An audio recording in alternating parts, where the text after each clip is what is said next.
It's something that my 5th grade teachers request every year. They get a very limited amount of science that they can do in a week. Most of them are Title I schools. So they really rely on me to bring in science lessons to them.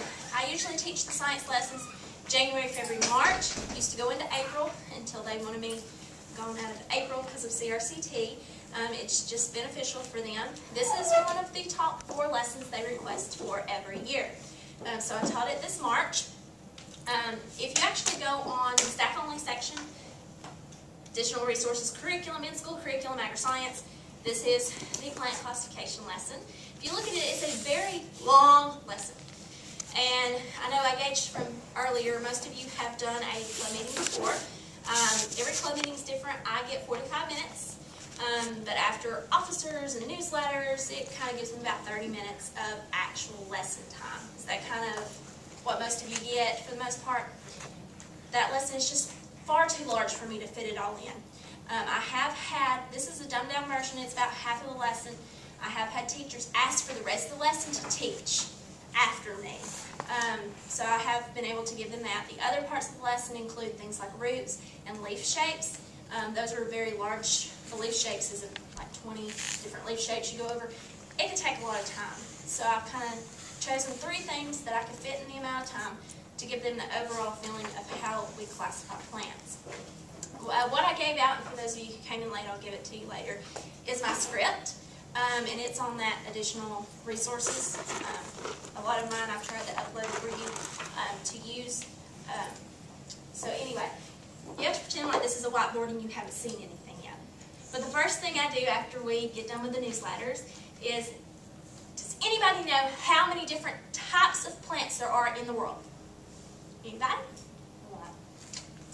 I get that a lot. A million. A million. Every once in a while I'll get 100, and I'm like, 1.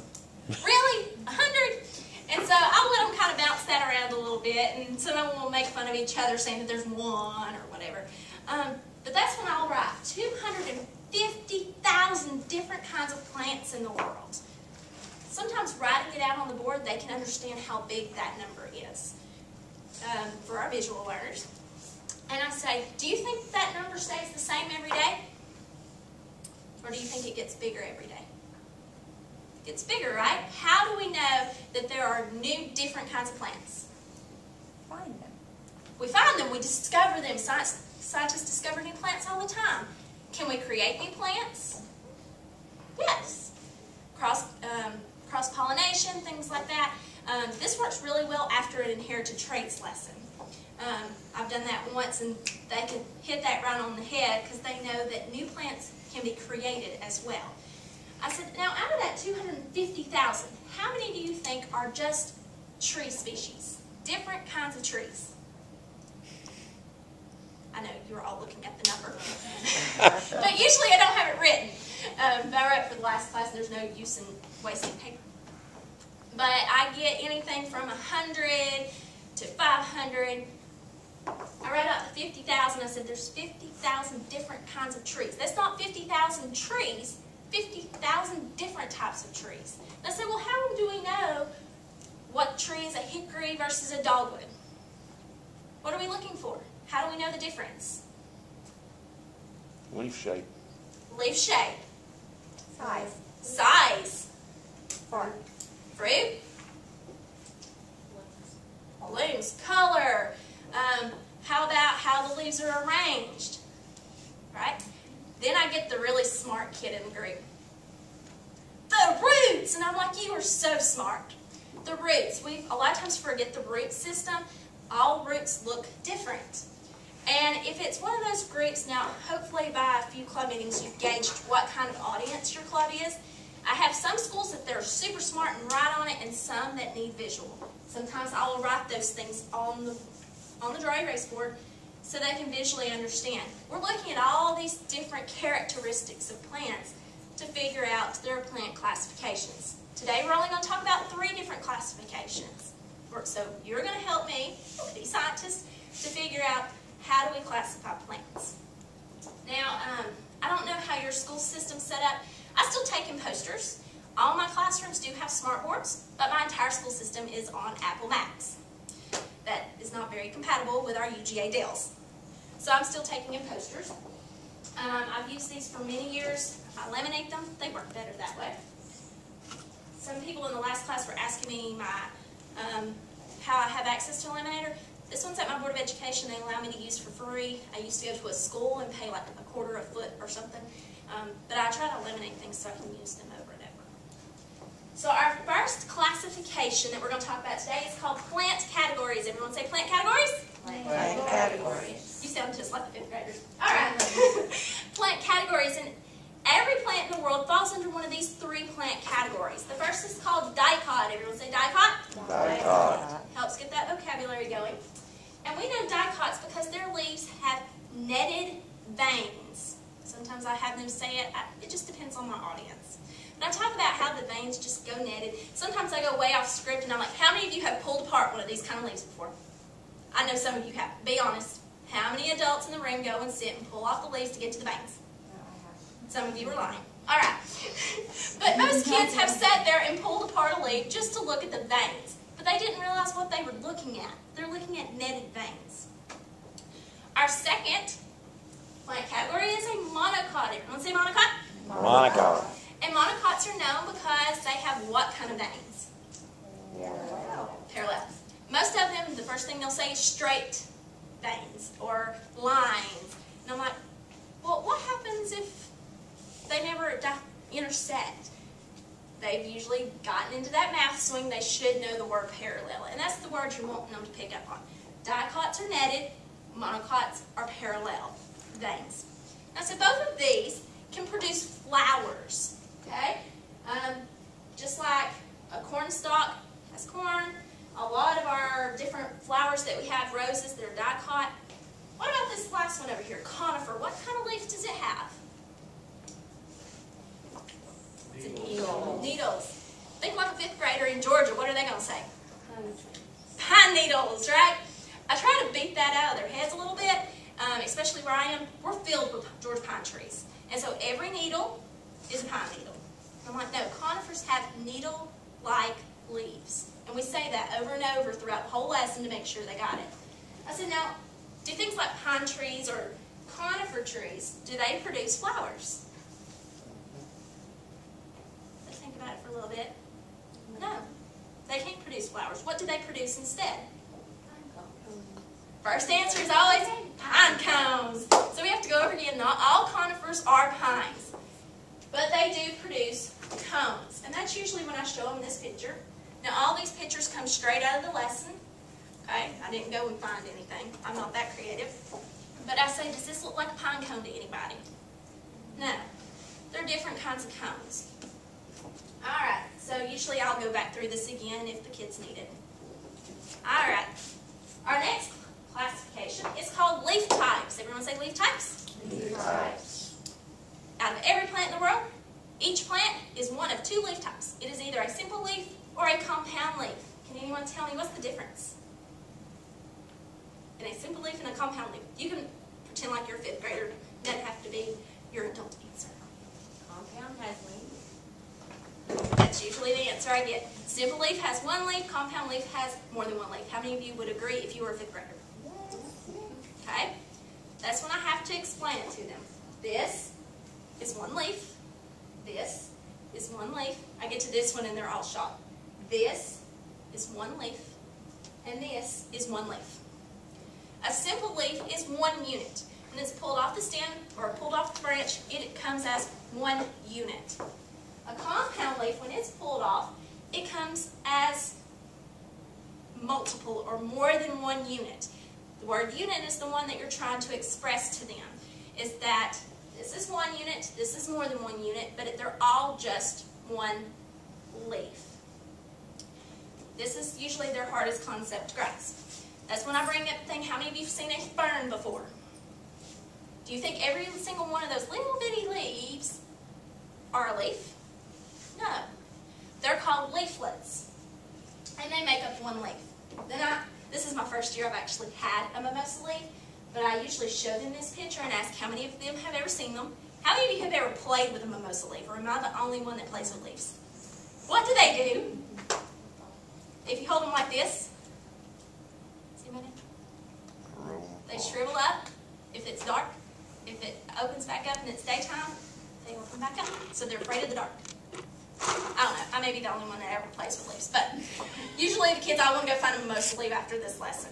But I actually found one last night in my backyard, which is a feat in and of itself in the city. But I talk about that each one of these is a leaflet. And all of these make up one leaf. They're all multiple units. Does that make sense? Before I move on to anything else, I make sure the kids understand one unit, more than one unit. Does that make sense? Y'all still with me? I know leaves are so exciting, right? Everybody's going to go play with leaves today. All right. Don't be afraid of leaves. This is probably the easiest lesson to prepare for and the easiest lesson to teach. After you've done it probably 3 times, you've got the whole thing memorized, and you can kind of go off on your tangents a little bit depending on what kind of kids you have. Some of them are really into it. Some of them look at me like, this is so boring. Just try to make it fun. This is always my favorite one because it's so simple, but they try to make it so difficult. And the last classification is called leaf arrangements. The first arrangement here is called opposite. Why would we call the arrangement opposite? What are the leaves doing? They're directly opposite of each other, right? They try to make it out to be so hard, but the point is we're trying to teach them that the leaves, when they go onto the stem, they're directly opposite of one another. Then we go on to alternate. Why is it called alternate? They're alternate. They alternate sides, right? Yeah, they make this so much more difficult, trust me. You go in and they will answer anything but the word alternate or alternate, or it's funny. But this is one I usually bring up. How many of you draw flowers? Just doodle at some point. How do you draw the stem? Most of us draw it as an alternate. If I try to relate when I can to their real world experience so they can remember, oh, I draw something that looks like alternate.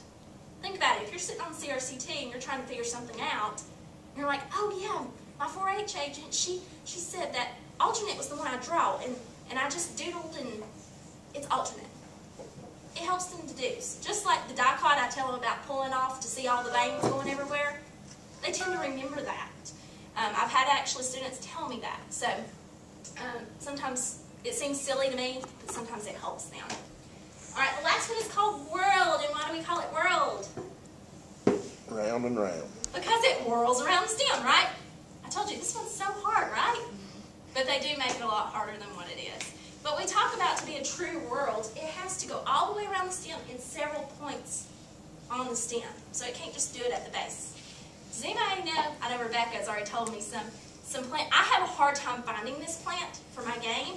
Does anybody know some world plants? Don't ask me because I'm not that much of an expert. Rebecca, you had said a rubber plant? Yeah, and a chapelera. Well, those are house plants. You usually see world plants or attachments in house plants more so than you do Bamboo. in neighborhood. Bamboo.